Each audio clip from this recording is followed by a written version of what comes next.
All right. We'll get into it. Wait, it's Tom. Mr. Spaceman. Mr. Spaceman says, first off, I want to start off with a short statement. I think you and the team have made a great decision by making items in the crates earnable.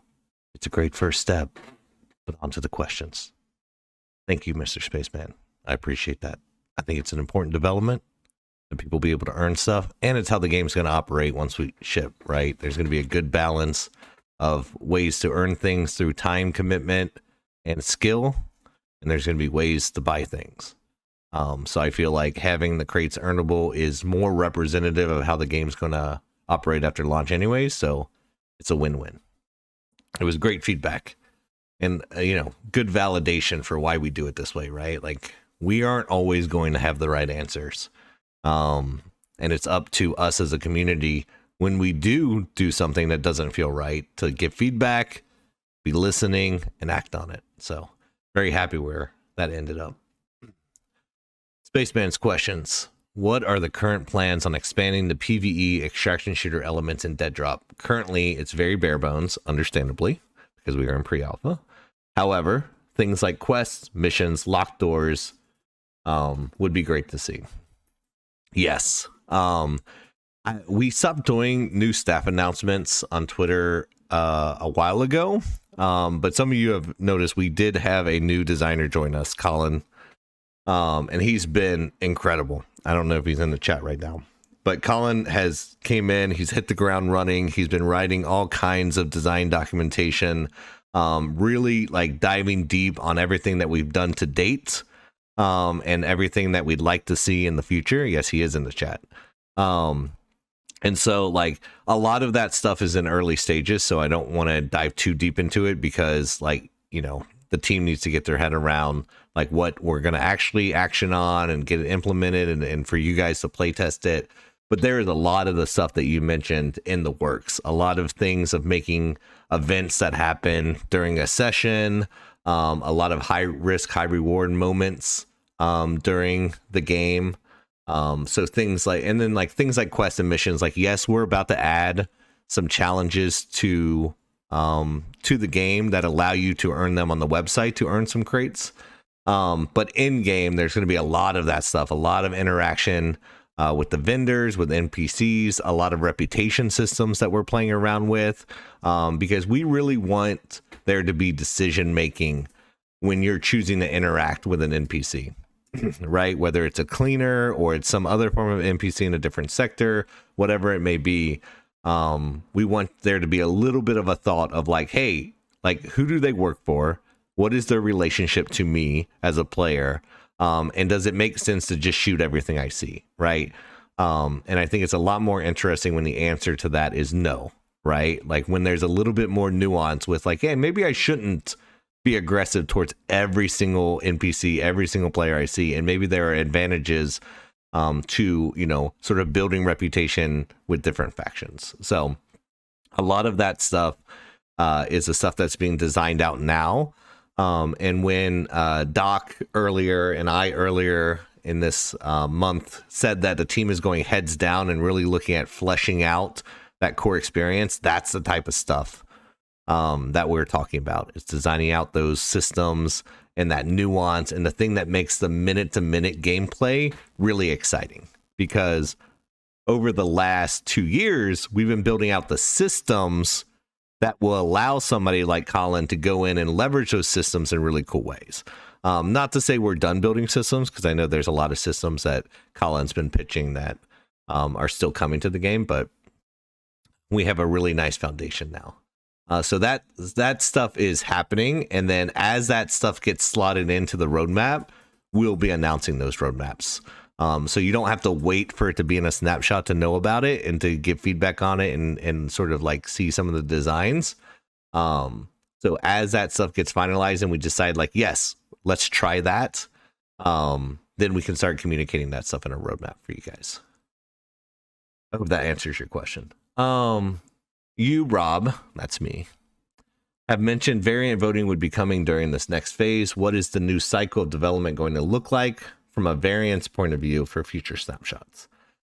So that's a great question and a super relevant question. Like, and this is probably going to be a very long-winded answer, so I apologize in advance for that. So we are completely evaluating what the release schedule looks like right now. And what that means is the snapshot approach is probably very different now in 2024. Now, does that mean we're going to stop releasing stuff? No, it doesn't. In fact, we have a 7.1 patch that is finalized now that will probably be coming out in the start of the new year. And that adds a lot of the stuff that we wanted to get into Snapshot 7, but just wasn't ready yet, right? Things like uploading your custom Lua scripts is coming in 7.1, and some balancing things. 7.5. Thank you, Ryan Petrie. I appreciate that. And so like it's adding a lot of stuff like that, and we'll post patch notes in the blog post, as we always do, that sort of details out everything we want. But what it means is, so like the game is going to be getting significantly larger over the course of the next 8 months, and so large that there's going to be a lot of things happening at once, right? There's going to be like subsystems, like maybe Colin is going to build this system and he's like, hey, it's not ready for prime time, meaning we don't want to integrate it into every element of the game, but we do want to get you guys, the hardcore variants, play testing it and experiencing it and giving feedback on it. So what we're looking at is what we're calling founder testing. And work with me here, because all the details are not ironed out. We're going to be working with you guys to figure out the best way to do it, the best way to roll it out. But founder testing is basically our ability to release subsections of the game in their own build that are meant to test a specific feature, right? So imagine that Colin creates a system. Well, no, here's a good example. Rat Boy just posted in our show and tell this armor plating system, right? It's early in development, but they got it in, the ability to pick up different tiers of armor plating slotted into you, and that is obviously going to change the TTK. It's going to change the balance of things. It's going to change the pacing of things. It's going to change your priority of picking up loot. There's ripple effects that happen throughout the game by adding a system like that, right? Say we wanted to test just that system in some confined way that isn't introducing it into the full experience. That would be a great candidate for founder testing, where we create a special build with maybe a special environment with limited features, and it's just all about like, hey, can you guys who are interested in this feature, because maybe everybody's not, would you guys who are interested in this feature download this build, test it out, and then like vote on whatever questions that Colin and Quinn and the team need feedback on, right? That is one of the ways that we're looking at continuing to release bite-sized stuff that is very focused, very targeted, very deliberate, and also start incorporating some of that voting, feedback, very integral sort of work. And so that is probably what the schedule is going to look like moving forward, instead of doing these huge snapshot releases that have a lot of marketing behind it, and there's big fanfare, and there's like assets created around it. Because anytime we do that, there's a lot of distraction that happens where the team has to sort of stop working and then like help with these assets and things like that. And so I think as the game gets bigger and the scope and scale and the focus of features sort of expands, then this founder testing is going to be a lot more essential.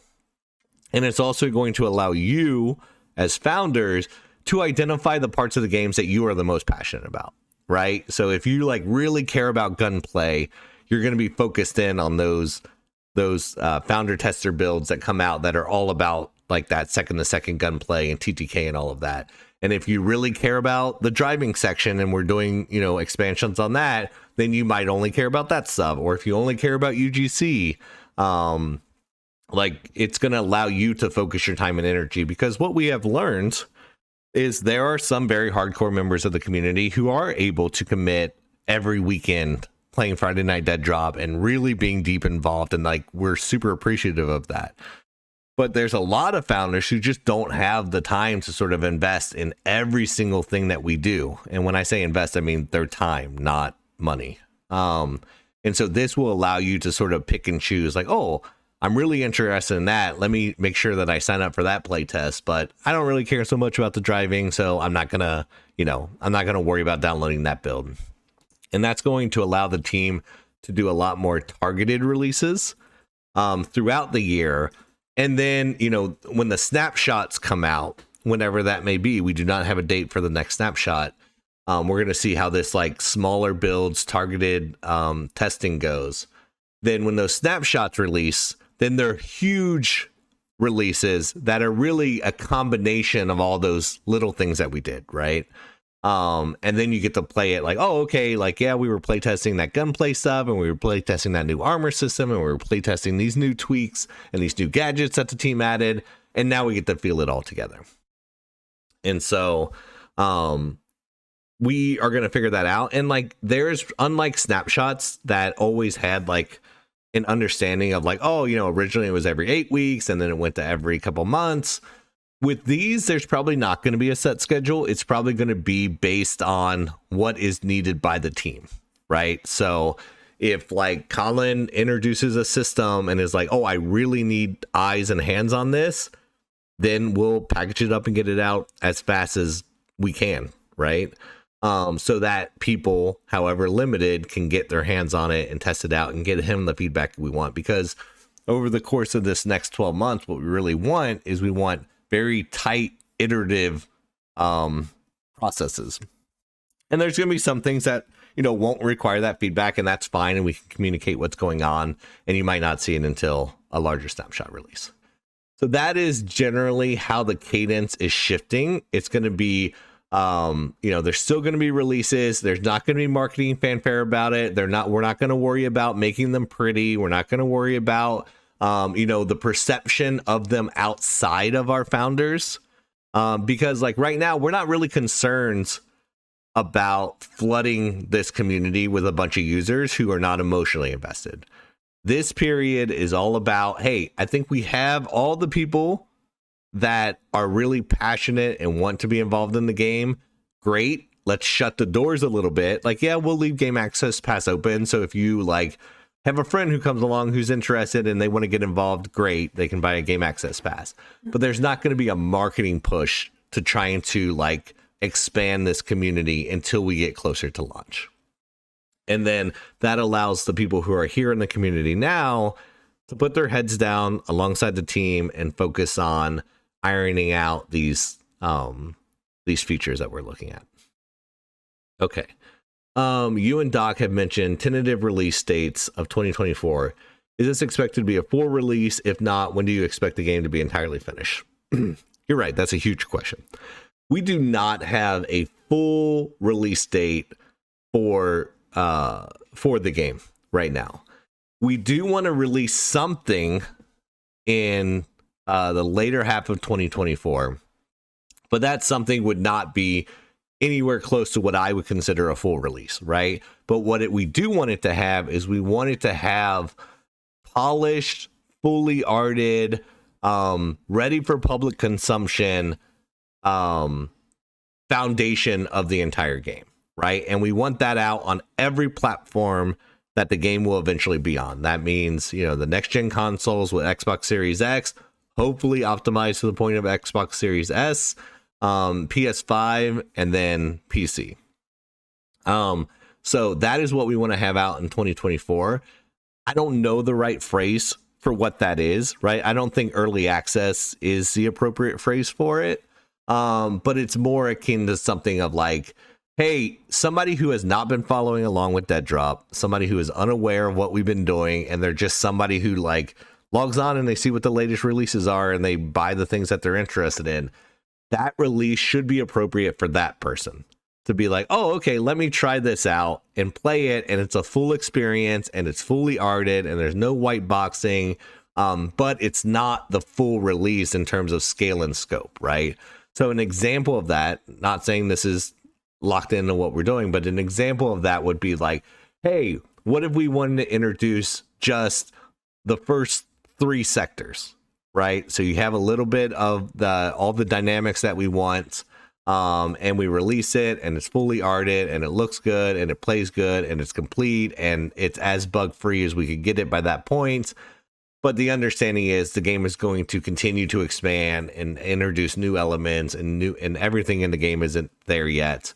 But what is there is at a polished, releasable state for the mass audience, right? That is something that we would like to have out in 2024. But the full release, like, would require the full scope of the game is there and all of that. And honestly, I'm in no rush to get there. Right now, we are in a really good spot. We have a killer team. We have all the funding we need to get to that finish line. And it feels good, right? So what I would like to do is, like, let's get to that 2024 release, bring in all the people who are not part of the community today, get really good, solid community going of, like, noobs and casuals and hardcores and everybody, and then build from there. And like I've always said, like, I think the true finish line is determined by the community, not us, right? And having that out on the market will give us a really good foundation to be like, okay, this is the thing that's out, and we can build the community from here. A deep dead man, you're not a noob, you're a deep dead man. All right. Shetsfire says, has the snapshot model changed, or is it being abandoned? If so, what kind of time frame or future are we looking at? I think I answered that in my long-winded spaceman answer. So if not, feel free to post again, chats, and I will try to answer it. William Morris says, would Doc ever consider a play session with founders? Would be awesome to see him and Evan do sometime. Yes, I think he would. I think he'd definitely be down for that, and he's in at various times and playing. But I think we're going to see, and I don't want to put words in his mouth or speak for him, but I think we're going to see Doc playing a lot more as the game gets more and more further along, right? Because he is all about that second to second gameplay. And there's a lot of the systems that are coming online, like that armor plating system and stuff that I was just talking about, that he's like really into.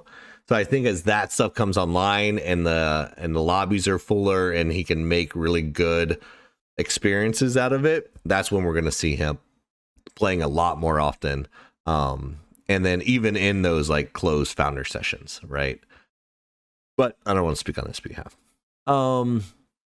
Gump says, will the open development plan continue as it has, or will there be some changes to see what's play? Yeah, I think we answered that as well. Snapshot 8, I don't know, man. I think we're going to do several of these founder testing builds before that, that help us sort of determine, like, when is it necessary to do like an actual snapshot release, right? If we're doing these smaller focused releases that are targeted, that might be giving us everything we need, and then we don't need to do a big snapshot release until it gets to a point where a lot of those things that we were testing in those founder builds are like really refined, and then we want to see how they play with the greater system. Ooh, Helmet Fire asks in chat, will these founder test builds be under NDA? So that's been a big debate, and I'm interested in your guys' feedback on it, because they're not really those smaller builds that are targeted. Again, like I said, we're not focused on making them pretty for public consumption. We don't really care what the public's opinion is of those builds, and therefore we don't really care if they see them or not, in the terms of like, we don't want them to see them, right? And so, like, maybe it makes sense to have those be under NDA, and then the normal bigger snapshots stay how they are, where you can stream whatever you want and show whatever you want. But yeah, that's the thing, Helmet Fire. Like, I don't know if those smaller builds will make great content. Besides the fact that they're like, it's cool to see stuff in development. They're really going to be targeted around testing features, right? And then sometimes those playtests are like ugly and bug filled and like messy and not great for content creation, and that is the reason that we want to do them versus doing the snapshots, because the snapshots are open and not indie aid, and really, you are encouraged to make content around them. We spend a lot of time trying to make sure that we are fixing things that we normally would not fix if we were just testing, because we don't want the game to like look, horribly broken or like whatever, out of context and all of that. And so the real benefit we get out of doing these targeted founder builds is we're not doing all that unnecessary polish certification type of work just to test something, right? It's a little bit more true to how we test things internally when we're doing our internal playtesting focus. So it might make sense for those builds to be indie aid, to have a little bit more restrictions on them, to ask you not to stream them. But that might also be a case-by-case basis, right? There might be some where it's like, hey, this thing that we're testing, it's cool if you stream it. Nobody cares, right? Like, have fun with it. Let us know your feedback. And then there might be some more that are a little bit more sensitive. So we'll decide that on a case-by-case basis. Right now, we are not setting a blanket rule that all of them have to be indie aid or none of them do. We'll figure that out based on what we're testing in the individual builds. Joker says, do you have an update on the Lewis scripting coming to the game? Yes, it's coming in the patch that the team just finished in January, which I think Ryan Petrie corrected me on, and is 7.5. Snapshot 7.5. So that is when you'll be able to do your custom Lewis scripting, and then talk to Petrie about launching a publicly accessible GitHub where we can put a bunch of example scripts up there. So for anybody who's new to Lewis scripting or just wants to like read through and see how a game mode is made via Lewis scripting, the goal is to provide you a lot of documentation, a lot of example scripts, all the scripts for the existing game modes, so that you could sort of look at it and be like, oh, okay, I see how spawning, weapon spawning and stuff works in gun game, or what do we call it? Arsenal. Then you can, start tweaking from there. I mean, honestly, like that's how I learned game development originally, was like just going into, everything available to me from Counter-Strike and then like tweaking stuff and then working on it. Oh my God, Colin, do not stir that hornet's nest. All right. What else? According to the creative roadmap, we have passed DCMs. Correct. DCMs are currently in the game. Do you have an update on the next step, which is the creator tool? So that, yes, I do have an update on the creator tool. So that creator tool is the next big step on UGC, but there is no definitive release date on when that's going to come yet. There's a lot of work that happens between DCMs, which we shipped in Snapshot 7 and we're refining in 7.5, and that creator tool.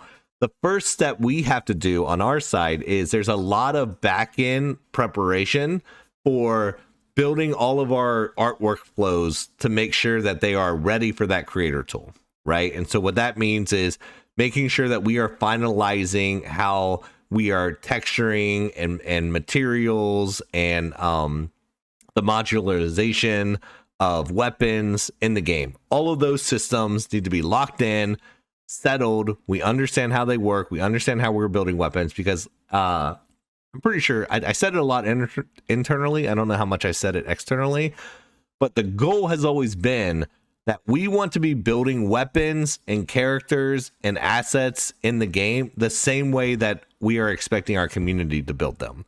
So that means we need to align both on a technical and a creative workflow pipeline, how all of that stuff is built, right? Because when you're building games, like, there's not always just one way to do anything, right? There's a lot of different ways that you can model. There's a lot of different softwares. There's a lot of different workflows, pipelines, tools that you could use to make your job easier or faster and all of that.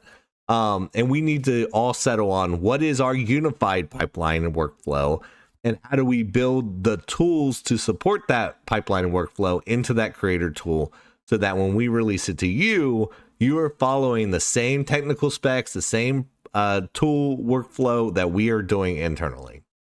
So that is the work that we are doing now on the creator tool.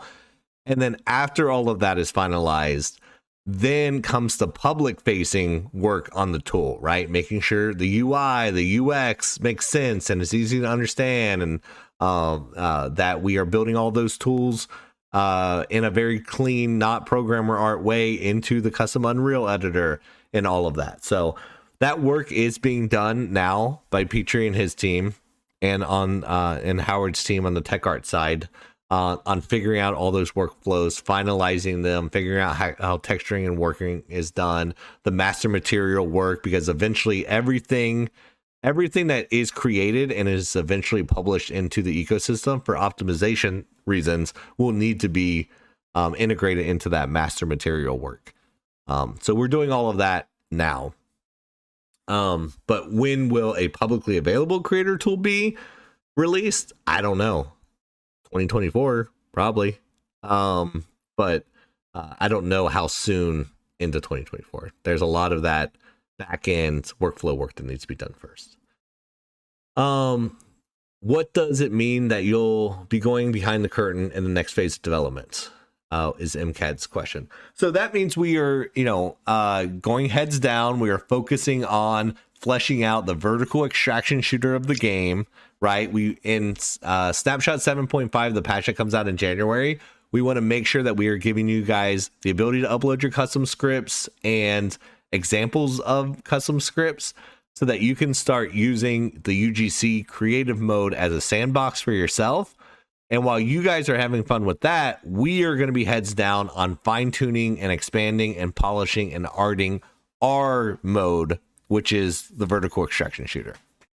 And all of our energy is going to be on that. And so that's what it heads down and behind the curtain means. It doesn't mean we're not releasing anything. It just means the things we are releasing are generally going to be more bite-sized. They're not going to be marketed. They're not going to be big snapshots, and they're going to be targeted around specific groups of founders who are interested in testing those things. That's what that means. Helmet Fire in the chat said, map editor when? So map editor is probably going to be the very last thing that we do, just to be very clear. The scale and scope of a visual map editor is so massive, and the requirements of it from a UI UX standpoint is so huge that it is going to require a massive effort. Now, that's not a bad thing.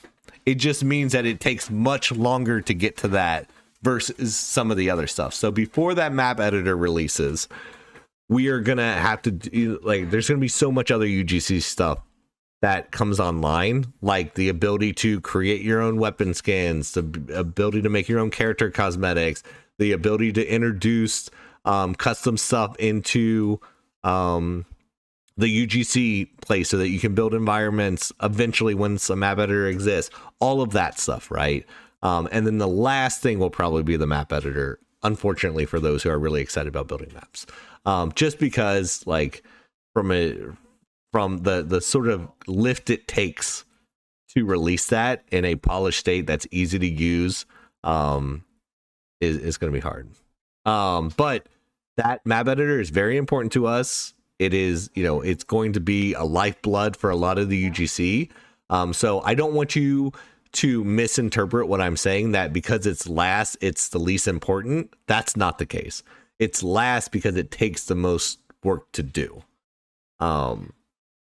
So just set your expectations accordingly. You're going to be making weapon skins for the game far before you're making maps. Just get that into your head, and I think your expectations will be more aligned. It feels like Snapshot 7 has had a lot more consistent player base than Snapshot 6. However, now that we have a lot more options to play DCMs in different server regions, is there any reactionary steps that could be taken to help after the initial Snapshot hype? Option to queue all. What can you tell us about other cleaners you mentioned a while ago? That's a great question. It is honestly something we're always thinking about. Like Lucy and Nick's always thinking about it on the community side of what can we do on the event side to focus people in on specific modes or specific stuff. I know Alex and his team is always thinking about it from a matchmaking server side, right? So when we do things like have server downtimes or server uptimes, that was an effort to sort of like fill up lobbies and focus people, right? And there's other things that we might do that. I think, especially when we start releasing some of these like targeted founder testing builds, like there will be a lot of energy and focus on that, right? So everybody who's interested in that is going to be in there, and those are going to be full lobbies. So it's something we're always thinking about. Suggestions are always welcomed. But we'll always be sort of like looking at like, how can we engage the hardcore people who are here and wanting to play now with consistent full games. Helmet Fire says, what is the roadmap for DEADROP in 2024? Please be specific. And can Midnight Society please up the frequency and quality of overall communication? Yes. The short answer is yes.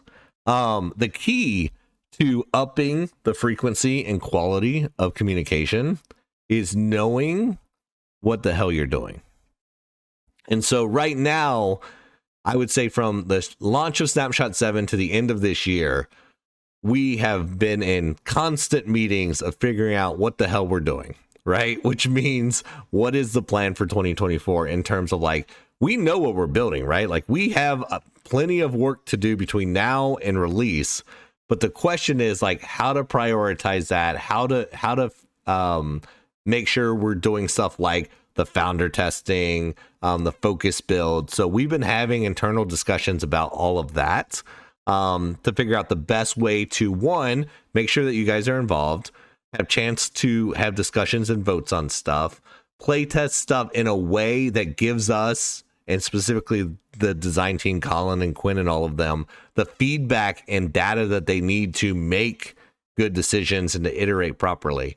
That is what we've been figuring out right now, so that we can then communicate it to you guys in a clear way, and then, you know, everybody can get on board with it. So that's why, you know, now that we're figuring all that out, we can start sharing roadmaps and timelines. And so that stuff will probably hit once we get back from holiday break, because this is our last week here. So on Friday, everybody's pretty much taken off for the holidays, and then we'll be back at the beginning of January. So when we come back at the beginning of January, that's when we'll start, you know, focusing on the release of these visual timelines and roadmaps, and like figuring out when the first, you know, founder test builds are going to go out and what we are testing, and sharing that with everybody. So that's the plan. For the shirt, this is the next question from Arcadium. For the short-term low player count issue, could you and will you add bots to the vertical extraction lobby so that we can queue and play anytime? That's a great question, and definitely something we can consider. That's, you know, one of the big reasons why Dave Walker, I don't know if he's in this chat, but Dave Walker put so much time and effort into getting bots online. One, so that you guys could test the UGC more effectively. 1 second, I have to cough. I'm going to mute my mic.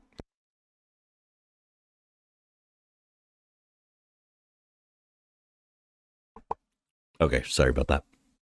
And two, so that we can start filling out lobbies for testing purposes. So that is definitely in the eventual plan and roadmap, and what we want to do. So the short answer is yes. On the timeline, I don't know when we're going to get that in.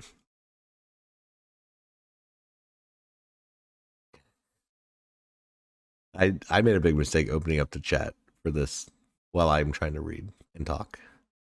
All right. Chris says, Chris 1982, great year. Any news? Hey, Chris 1982, my brother Chris was born in 1982. Are you my brother? Any news on the DCM creator mode, or is this now delayed? So the news is that in the next patch that comes out in January, the 7.51, we are introducing the ability to upload your custom Lua scripts, and then we're going to be releasing a bunch of examples for that, so that you can see it and then start creating your more and publish those, and people can play them. And then during that time, while you guys are having fun in that sandbox of creating modes and us identifying ones and featuring new ones, all of that's still happening. But our focus on the development side is on our vertical extraction shooter. So we want to make sure we release your ability to continue to make those, upload the custom scripts, have information on how to customize those scripts and upload them, so that you can be going crazy with it. And then, but like the features we add to DCM is probably going to be light while we're focused on our VES mode, until that creator tool comes online. Then, you know, focus shifts again. So that's the update on DCM. All right, Big Cadillac says, 1, Snapshot 7 scavenger hunt winner results. Great question. That's a Lucy question. I do not know. 2, Doc said on stream that there would be more behind the curtain things going on. Okay, I think I answered that. Romeo Juliet Romeo asked the holiday event. Yeah, so the holiday event is Lucy will post information on that soon. Oh, I see she's responding down here already. But yeah, so we do have a holiday event that's planned for you guys to have something to do while we're on break. And then that's going to be a fun way to earn rewards and prizes. But Lucy should be posting all of the information on that, like what the rules are, how you do it. It's going to be leveraging the leaderboards, the new leaderboard feature we have. And we want to make sure that that's a fun way to compete and not something that can just be grinded in like 2 to 4 person lobbies, right? We want to try to focus it around like things that require you to either have a lot of skill or, you know, a lot of effort, and not just be something where it's like, oh, hey, me and my buddy are going to go into a small game and grind it. So Lucy will have information on that soon. What else? All right, Sean. Thank you, Sean, for updating your question, letting me know that I answered it already. Terry Tino 46 says, what else can be added in short term to keep lobbies more populated? Don't forget us claws. That's a great question. It's a great question. And I think we talked about it a little bit earlier. It's something that we are always sort of like thinking about, of like, how can we do events? How can we, like, things like the challenges and rewards associated with challenges are, you know, something to help motivate people to get in, play the game, earn some stuff. So we are looking for incentives and things that we can do to get people in, playing, filling out lobbies. And then like a lot of the community efforts that Lucy is working on behind the scenes are focused on that. Caleb Anderson says, as many probably know by this point, the marketing department was recently let go. Correct. As a community member, I find it was very concerning. Midnight Society is a self-proclaimed AAA studio, and yet I've never heard of a AAA studio that has no marketing team. Well, good question. Let me finish your thing, and then I'll address it. Much less. I'm trying to say there should be a level surrounding decisions like this. My question are as follows. Are you willing to give us a clearer picture on to why the marketing team was let go? Is there a cause for concern about the future of the studio that we should be aware of? And what is the plan of marketing in the future? All great questions. So, you know, as we've talked about a lot, specifically in this AMA, like our approach has shifted in 2024, right? Where we are not going to be doing big marketing releases until we get to launch. And we're focusing more on the granular, expanding out the vertical extraction shooter gameplay, right? And so when you're sort of building a team, when you're building a product, when you're building a business, when you're building anything, it's all about prioritization, right? Like you can do anything, but you can't do everything. And so we really need to focus our resources. We have been very fortunate, more fortunate than I've been with a lot of companies that I've had, that we have a fantastic community. We have, you know, you guys here who are passionate, who are engaged, who care about not just what we do, but that we do it the right way. And, you know, luckily we have enough funding to get ourselves to launch. Now, the issue comes in, which is like, okay, if you have that funding, what are you using that funding on, right? And it unfortunately is mutually exclusive. You have to decide, like, am I going all in on the development stuff, which means, you know, I'm focused on the new hires on the development side that I have to give the team the support that they need to be heads down, making gameplay, focusing on the core development. or are we trying to expand our audience, right? And if the answer is like we're trying to expand our audience, that means I'm spending money on marketing resources, whether that's headcount in the marketing department, or that's, putting on multi-million-dollar events, or doing ad spends to try to sell game passes. All of that stuff is marketing, right? And the goal of that would be to build awareness and to build audience. We made the decision that we wanted to focus on the development during this part. And so that means that there are still certain hires that we need to make on the development side. And so if I have X amount of funding to get us to the finish line, and I need to spend the majority of that on development, right? Not to say we won't eventually have a marketing department. We will, of course. But there are also other ways that we can solve that too, right? Like you can do strategic partnerships with the different platforms. You could do certain, there's a million ways to build that. So there will eventually be a marketing team again, that is focused on creating trailers and, outreach and ad buys and user acquisition and all of that stuff. That is not the phase we need to be in right now. Right now, the phase we have decided to be in is, hey, let's put all the resources that we have into the development of the game. And it's not that one is more important than the other. It's just each one has its prioritization in time. And so that is what we're doing. Is it cause for concern? No, because it's not that we don't have money. It's that we are prioritizing where that money is spent. And so luckily we are in a really good spot that we have the funding that we need, thanks to, the success of the studio to date, to get us to the finish line from a development standpoint. Now, what we don't have is we don't have a $200 million marketing budget that I normally have for games.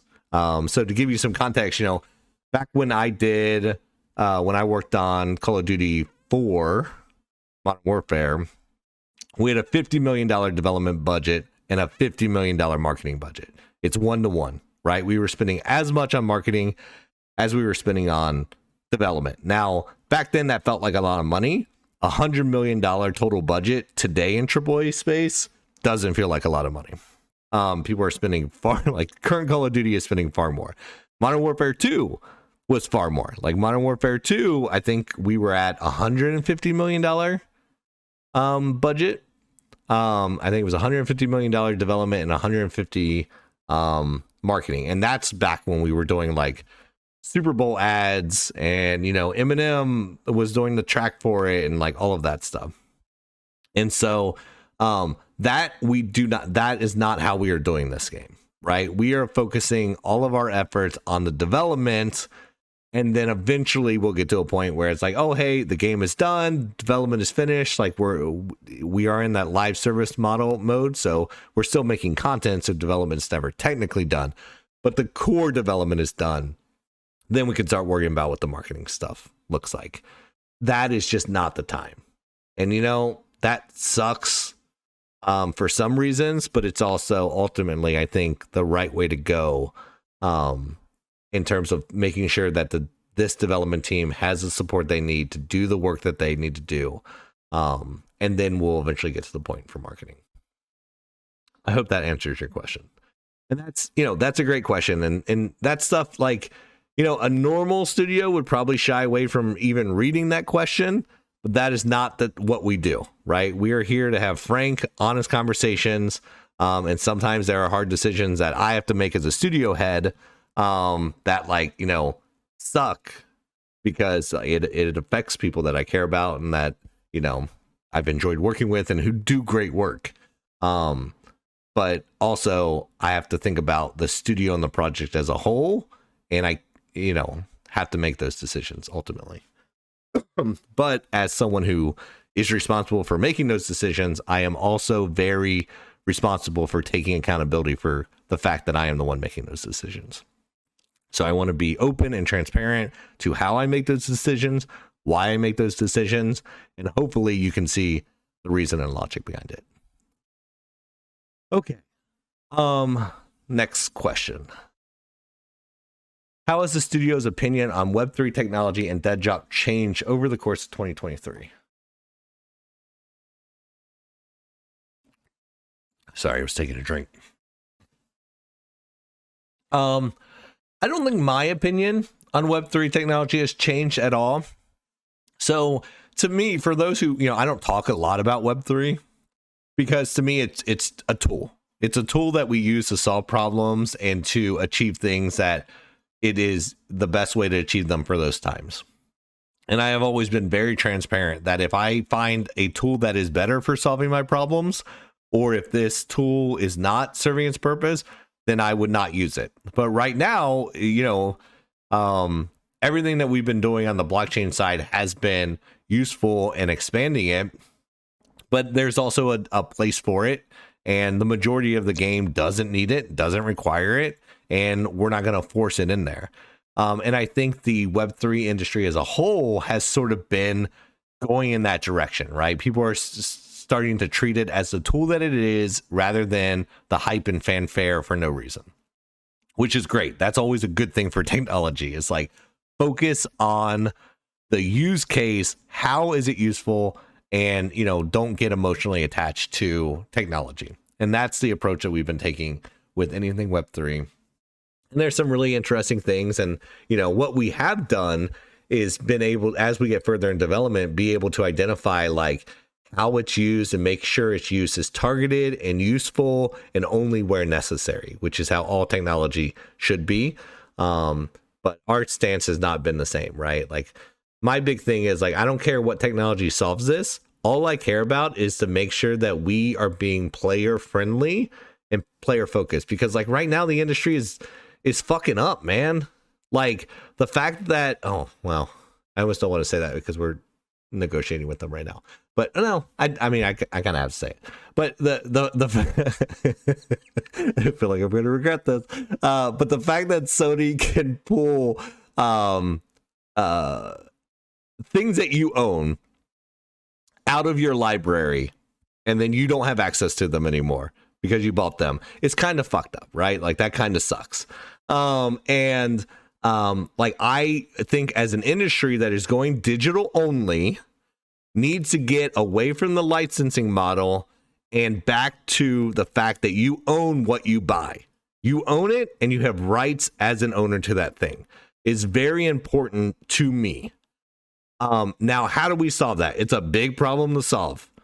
And so I think Web3 decentralization, taking the power out of the corporations and the boards, helps with a lot of that stuff, making sure that you have control and ownership over even the digital assets that you purchase. But there are other ways to solve it as well. And I think the real answer is a combination of those things. There will be some centralized solutions. There will be some decentralized solutions. And I think the right entertainment properties have a mixture of both, where they give control over to the user to decide, hey, do I want to entrust my ownership of this thing to you on your servers in your databases, or do I want to have the ability to withdraw it and protect it? Because I will tell you, if Sony was using that technology, then you could have taken all your Discovery assets that you bought, all those movies and TV shows and episodes that you bought, and you could have brought them over to your server. And if you wanted, had them privately owned, and you could have enjoyed them anytime you want.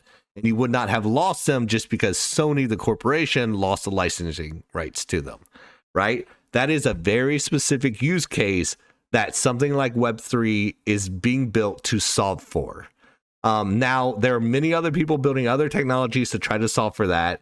Who wins? I don't care. I just want the problem solved, right? And whatever the best solution is for my player is the solution I will use. And right now, that is a lot of the stuff that, these companies are trying to do. So the intentions and the ambitions are in the right place. We, as a society, no pun intended, just need to make sure that people are using this technology in the right way and in a responsible way and in an ethical way. And that's what we're trying to do. Woo. All right. Ooh, God, man, I was hoping for this question. DMS Drums, Tango 85 says, any word on console release? So we've actually had a really good breakthrough on the console side. We had a great meeting with Microsoft, I guess 2 weeks ago at this point. We sat down with their first party publishing, and let me give you a little context to like the many ways you can go about console publishing. So with Xbox specifically, they have their what's called ID Xbox, which is their like true indie development, right? That is the route that we were going, which is like, hey, you're an indie developer, you fund your own stuff, you're not owned by anybody, nobody else is helping you, you're going to be publishing your own stuff, you don't have publishing agreements, let us help you, give you dev kits, get this out the door, right?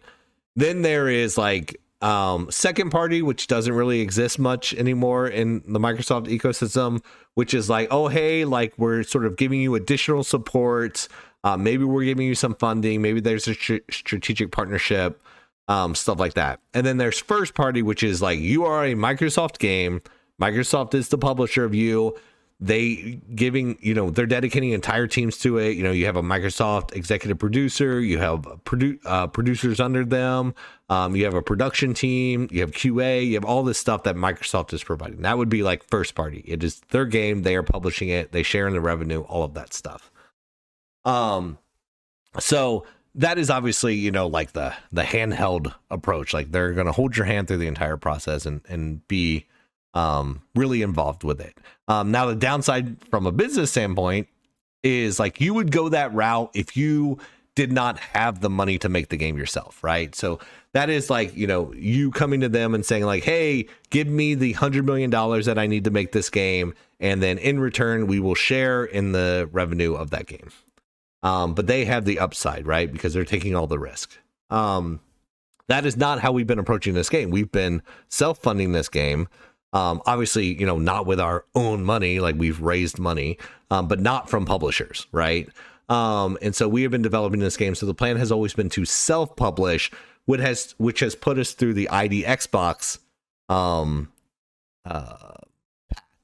is the word I'm looking for.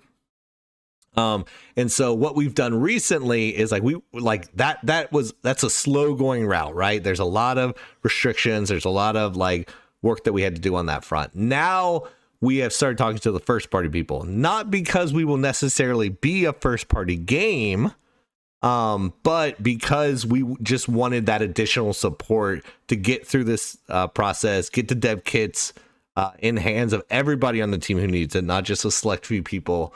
And then also get us into certification as fast as possible.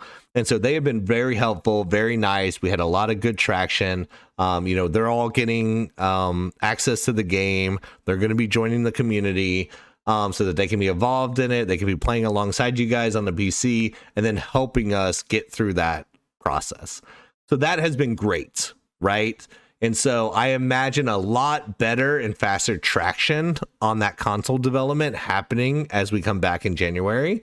And so it's relieved a lot of stress from me because like, God, man, it has been the most grueling console process that I've ever had in a project. And that's because, technically we're a new team, we're a new IP, we're trying to self-publish. So like, I get it from their perspective of why it's like, because back in the day when I'm coming to Microsoft with a Call of Duty, all the doors are open to me, right? It's like, come on in, because they know we're going to generate $1 billion in revenue. But with starting a brand new IP with a brand new team, like obviously there's a lot more work that needs to be done, a lot more due diligence, a lot of more certification process, because we're, a brand new experience. But working with the first party team, them sort of helping grease some of the wheels, us leveraging our contacts that we've known and worked with and shipped a long time has helped us a lot. So I'm hoping a lot more progress on the console side, especially the Microsoft side. Sony, probably even more so with my most recent comments, is, a little slower going. A lot more process, but we are also working on that. We have some good meetings set up with them in January that I hope are going to be very fruitful. So that's good. That's been some really good progress on the console front that I'm really happy with. Next question.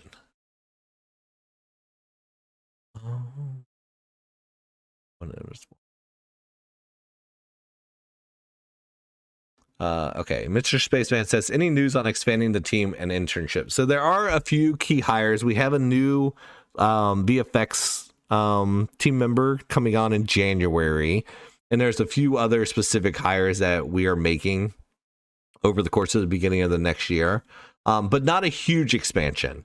There's a lot of work that needs to be done on the art side, but those that probably won't be full-time team members who come on, right? We're not going to balloon the studio up to 200 people.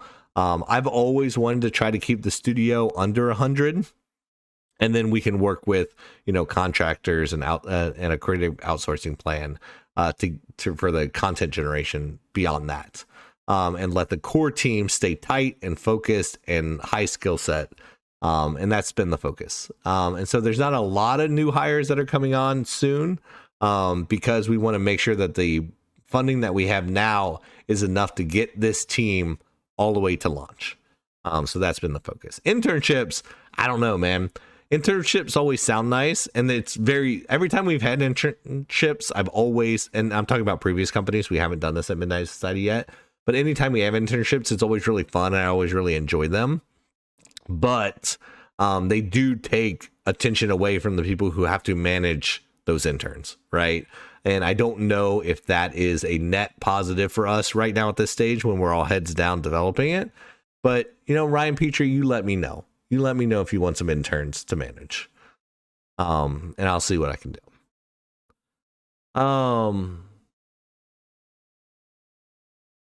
Arcadium says, when does the holiday leaderboard event begin? I don't know. It's a good Lucy question. I'm sure she'll post. Spicy Dingle says, congrats to you and the team on the release of Snapshot 7 and the leaderboard. Having a blast playing the game. Are there any anti-cheat updates or any plans for additional punishments for cheaters? Yeah. Anti-cheat is something that we are always iterating on and expanding. And one of the things that is working on right now, and literally Lucy and Nick and I just had this discussion yesterday in our weekly sync up, is so they're working on the policy and punishments for in-game activity right now. Because up until this point, I think we've been sort of leveraging like the Discord terms of service and conduct, which isn't really the same as what it should be in game. And so they are working on what that policy looks like now. And just to give you some insight in our thinking, when it comes to punishment, moderation of the community, I don't know what our rating is going to be, but we are treating ourselves as we are a mature rated game, which means we are expecting that the people playing our game are mostly adults, right? And we want to treat our player base as adults, which means we don't want to be super draconian on language and how you speak and what you do and how you play the game, unless that crosses a threshold of you being just a total shitbag, right?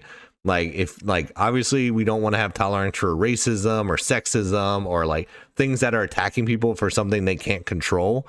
And so obviously we don't want that, but we also don't want just super toxic people. But we are pro shit talking. We are pro having fun and joking around. We've always been that type of community. But there needs to be a balance there. So that's what we are figuring out. And then the punishments need to fit the crime, right? And when I say that, and sometimes that requires us adding features to the game. So a really good example of that is hey, if the only shitty thing that you do is you just say a lot of shitty stuff in game chat, then we should remove your ability to participate in game chat, right? That doesn't mean we kick you out of the community and you can't play the game. It just means you don't get to use the thing that you abused, right? But that requires us to have the features in there to be granular in our punishment like that. And so that is the stuff that we're working on, and sort of monitoring the community now helps us identify and prioritize those sorts of things, right? Because I know right now, we have a bug in the VoIP where mutes aren't staying. So like if you mute somebody, you can still hear them sometimes and it's not persistent and all of that stuff. Like that's obviously something that we need to fix, that we need to address, and then adding in more features to where we can be granular in that process. But you know, I don't want to be super draconian in those policies to where people feel like they can't, you know, get excited and curse, right? Or like talk shit in a fun poking way.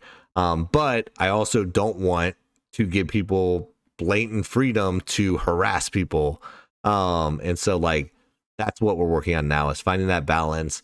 And that will be, like most things, an iterative process, right? We'll take a stab at it. We'll post what that guideline and policy and punishments are. And then as a community, we will, you know, sort of dive in on it and refine it and like figure out the right balance. I think generally we're all on the same page that we don't want shitheads in the community, but we need to get very explicit in writing on what our definition of a shithead is. And so like, let's get to that point as a community and try to do it together. Right. Cause I know like right now there's like a few groups in the community that are having problems with each other. And like, while that sucks, like it is also an opportunity, if we all choose, to help that define what our policies are, so that we can all move forward as one community playing together and then have appropriate punishments for what we find is acceptable and not acceptable. But we're figuring that out now. Cheater straight to jail. I agree with that. Like, cheating is one of the things that we have zero tolerance for, right? The harder stuff, the more nuanced stuff is like language stuff. Like that gets harder.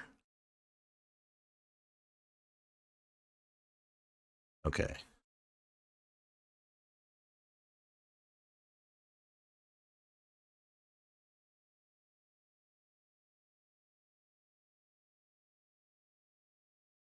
Okay. Hawk says, when can we expect to see the items, cosmetics from the exotic crates be implemented into the game? So we are working on the art pipeline stuff now. So as I said, part of the work for the creator tool, one second, I got to cough again.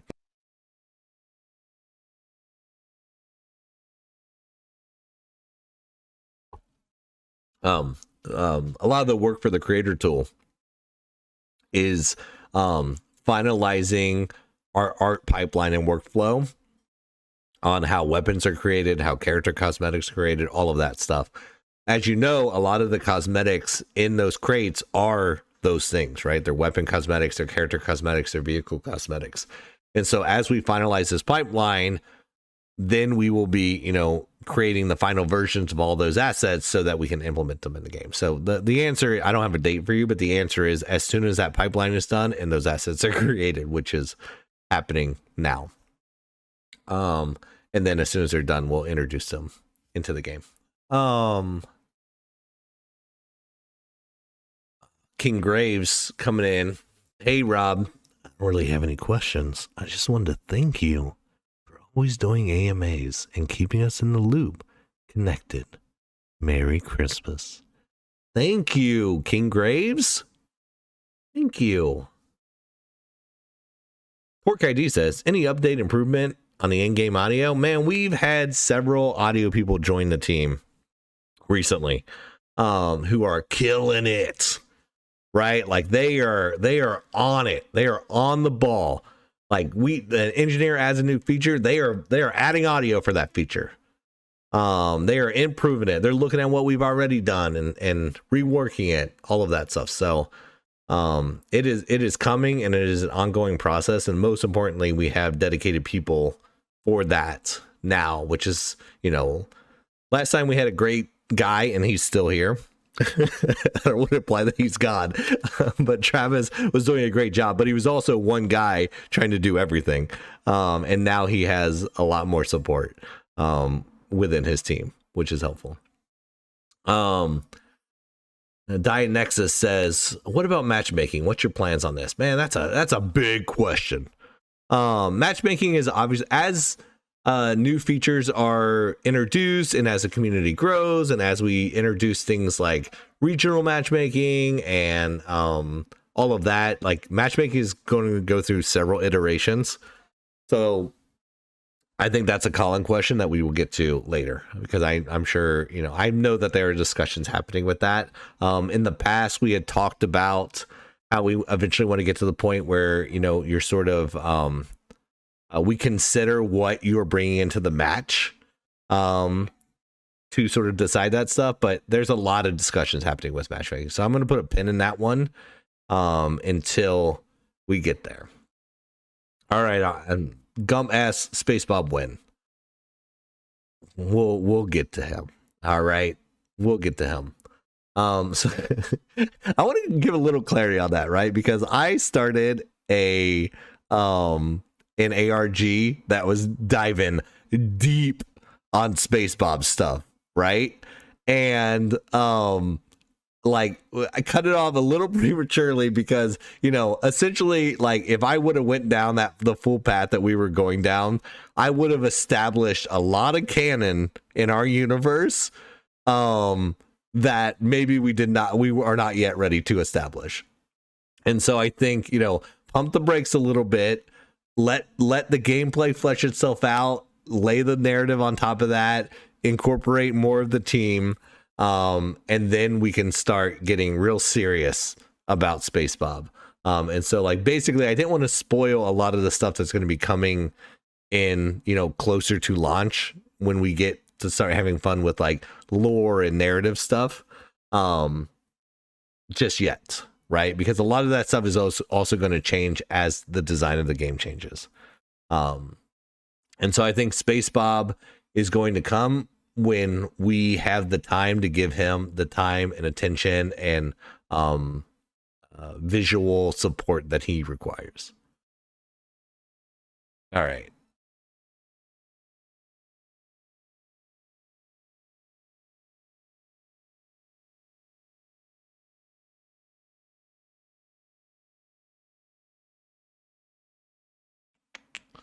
Praise Jinx says, how will partnerships and or battle passes work with creators or even esports teams when wanting to make skins for UGC? So that's what the creator tool is for. So once the creator tool is out, what that will allow anyone to do is to create custom skins, whether it's weapon skins or character cosmetics or vehicle wraps or anything else that you can customize in the game at that point.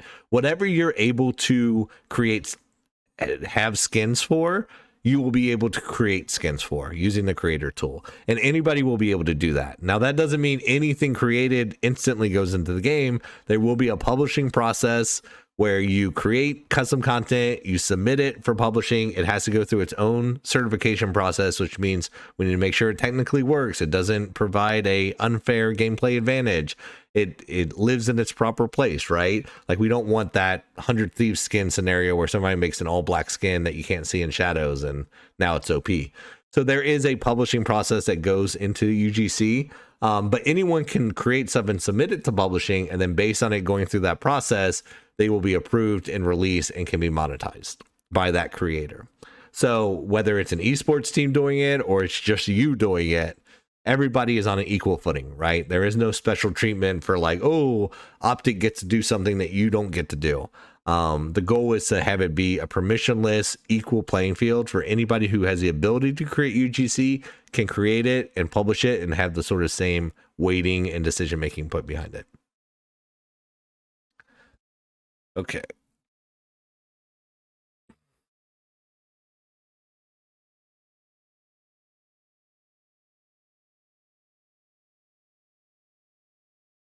Is there, okay, William Moore says, is there going to be a playlist rotation implementation for DCM modes? Limiting these might help with the consistent lobbies. Great feedback. Something we're always looking at, something we're always considering. And you know, that I know Alex and his team is always thinking about the best way to funnel people into the best experience. And there's a number of ways to do that. Playlist rotation implementation is one of those. And I think we'll figure that out. And there's a lot of discussions happening. I don't know what the answer is yet. Is there going to be a new roadmap soon? Yes, there will be a new roadmap soon. As I talked about earlier, we're figuring everything out now. And then once it's all sort of settled and we know what we want to try, then we can share that probably once we come back in the new year in January. And then we can all debate on that and get feedback on it and go from there. Star X says, what are your thoughts on trash talking and dead drop? What is the general policy or the do this, not this? So I talked about that a lot in depth earlier on a previous question. So we are figuring out the actual policy, like the hard written policy that we're going to post to the community for us to all look at and get feedback on and iterate on. But at a high level, like, it generally, my stance is like, don't be a dick, right? But also recognize that we are a game built for adults. So I want to find that fine line where we're not sort of trying to police the language people use, but we are trying to stop bad intent. So if your intent is to ruin someone's experience or to ruin them, then that really has no place in our community, right? But if your intent is like, oh, you're just having fun and you have colorful language and you're just like whatever, you like to shit talk, like that is acceptable. But like generally, we don't want racists, we don't want sexist, we don't want people who are discriminatory towards people, and we don't want people who are harassing people, right? Because you can harass somebody, you can consistently harass somebody without doing any of those other things. That is also not great, right? And so I want us to sort of like post that policy so we all have a clear understanding, because really it all comes down to expectation. Is like right now there is no place where you can go and read a very explicit document and be like, oh, okay, this is what's expected of me in game. Let's get that out as soon as possible. And I know Lucy and Nick are working on that right now. Let's get that out as soon as possible so we can all look at it and be like, does this feel right or does this feel too much, right? And then iterate on it and get to a point where we feel like we can all still have fun, still be ourselves, but not be shitty to each other. And so we are working on that now. It will be posted as soon as we can. Keep in mind, we only have a week left before we're on holiday break. And then we'll deal from that. And then the goal is once we have that, then we can refine our moderation and tools to make sure that we are enforcing that in a fair and consistent way, right? Because step one is understanding what the rules are. Step two is making sure that there's fair and balanced enforcement. And I want to be clear here, like, I want this community to grow together. So like, I generally am like very anti like kicking people out of the community, right? For like being shitty once. If they're consistently shitty and clearly have no interest in bettering the community, then like, yeah, sure. But I also want us to like be open-minded as a community and be like, hey, let's use the tools and rules at our disposal to sort of like help people be better community members, and go from there. All right. Do you think customization will expand past the 4 current things: gloves, boots, pants, and shirts? It is possible. We do need to scope it at some point. I think the sort of categories that we have right now that were established by the exotic crates, which is upper torso, lower torso, gloves, boots, and then all the weapon categories. I think that is a good, reasonable scope for us to tackle right now with the resources we have. It doesn't mean we won't expand it or get more granular, but I think we will have to be very deliberate on what we would add from there. Because I want to see first, like, once we get all the different types of stuff you can do with that stuff in the game, does that feel like enough, right? So I don't want to feature creep it too early or ever if we can avoid it. And I think that's a really good starting point, but feedback is always welcomed. True Sweat says, finally got to play, loving every second of it. Thank you, True Sweat. Killer Joy 1 says, will armor be customizable with some kind of cosmetics?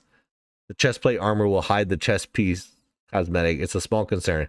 So this is something that we talked about a lot early on. We haven't talked about it in a while, but we had talked about early on of like making sure that there is a way where your armor piece is feels visually cohesive to your character customization. So it is, I say that to let you know that it is something that is in the front of mind, and that we've been discussing, and we want to find a solution for. I don't think the answer is selling skins just for armors or whatever, but I do think making sure that the armor is compatible with skins is a key thing for us. But the other side of that argument is making sure that it is visually distinct to know when someone is wearing armor or not. Because what you don't want to happen is you don't want the visual of the armor to be so integrated and so cohesive that you can't tell that somebody has armor on, right? And so there's a number of ways that we can solve that through audio, through UI, and through other means. And so I think it's going to be a combination of those things that get us to the right place. But it is definitely front of mind, and thank you for asking it. How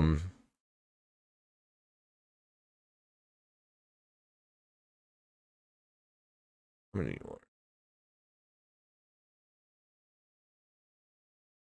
Pirates Master says, how many more snapshots until the start of the process of closed beta for founders and then open beta for everybody else? That's a good question. So I think, without giving dates, I think the founder testing will start and be going on for a while before the next snapshot. And then I think there will be a next thing that represents the snapshot. I don't know if we'll still be calling it snapshot by that point, but there will be another big release that happens, and then will be the open beta for everybody. I think is how the cadence is going to go, but the dates on that are currently unknown. Will there be more founder exclusive items in the online merch shop soon? It's a great question. I mean, Lucy is always talking about it. Lucy cares so much about making you founders happy. Like, she literally talks to me about it every single day. And so, like, I know it is a big topic for her and something she cares about a lot. So we'll see. She's very passionate about it. She's always pitching stuff. And so I think the short answer is, like, yes, I think there will definitely be stuff that comes. The specifics of it, I don't know yet. Will there be any profit sharing? Will there be any profit sharing elements for variant owners in Midnight Society? That's a big question. So, like, a lot of the monetization stuff is going to be on, like, it needs to be tied to work that is done, right? So, for example, if you are a UGC creator and you are making stuff that you are selling in the community and making money off that, then, you know, that is one thing. But there is no passive profit sharing or royalties or anything like that. That is happening. But, you know, there's so much that's tied up into that, like, from a legality and structure and infrastructure standpoint, that all of it's being explored. But our goal is to, you know, help UGC creators make stuff. William Moore says, will we be able to section off current maps for DCM modes sometimes in the near future? Viper or burst through the gate. Well, there is some functionality built into some of the maps for that. So it is something that we are mindful of. So I think the short answer is, like, yes, that is something that we look to do, especially for larger maps, right? So if we're going to let you use an entire sector as your map for a UGC mode, then we want you to have a little bit more control over, like, condensing that map. And I know that feature exists for one of the maps currently in DCM. Will documentation be available for custom Lua scripting prior to the release of 7.5? Or I think it's going to come around the same time. Ryan Petrie did write a blog post that's currently on the website that goes over, like, Lua scripting and stuff like that. But closer to launch or in line with launch of that patch, we are also going to have a GitHub or some other type of repository where you can look at and download and branch off or fork scripts for things. So there will be scripts available. There will be examples available. There will be some documentation, but it will probably come out around the same time as the patch, just to be transparent. When is the next event, and will it be in Seattle? Oh God, that'd be easy for me because I'm in beautiful, cloudy Seattle right now. I don't know when the next event is. We haven't talked about it. We are heads down on development right now. All right, OMA Monster. He was stuck with dinner with his parents. Hey, that's not being stuck, man. That's a blessing. I would love to be at dinner with my parents right now. I wanted to ask a couple questions. We spoke about it briefly, but what is the chances we get some basic models so that people can practice while not going outside of... So this is like models as in like 3D models. I assume is the question. That will probably come alongside the creator tool. Maybe we'll release some earlier. So, you know, I talked about founder testing earlier where, and I was talking about gameplay stuff, right? Where we might have specific features we want to test with specific groups within the community, right? So we might be like, hey, we're testing this gunplay thing right now, come. The same applies to UGC creation and creator tool stuff. So as we're developing the creator tool, we might decide that like, hey, we want to test, you know, having a user upload a custom skin for this weapon, right? So if we do that type of founder testing on the UGC side, we would release models and examples and tutorials and things like that alongside that build to help us refine and iterate on those tools. When, I don't know. But as we get closer to building out that tool, we will start doing stuff like that.